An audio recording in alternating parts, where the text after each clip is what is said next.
Hello guys, and welcome back to my Tech Tutorials. And in today's video I'm going to be going over how to fix stick drift for Valorant console and how to change the movement dead zone, because that is essentially how you fix it. And yeah, so if you do have an issue where it just automatically moves forward and you're not even pressing on it, you know, it's very annoying, especially in a game like Valorant where you have to be sneaky sometimes. And yeah, so the first thing you're going to do is go to settings.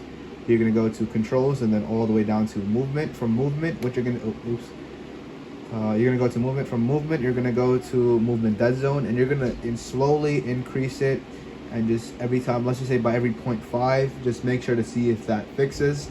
If that fixes, you know, if that doesn't fix, just keep increasing it until you can get, until you finally get it. And if you don't have any movement, or if you don't have any stick drift, and you don't want to press as hard to move, you can decrease it. That's what the whole point of decreasing is. It just like you don't have to press as hard on the you know, left L3, and it'll move, I guess. But I would just, if I don't have any stick drift, I would just leave it as is at 0.2. But anyways, that is it for the video. Thank you guys for watching. Make sure to give the video a thumbs up, subscribe to the channel, and have a great day.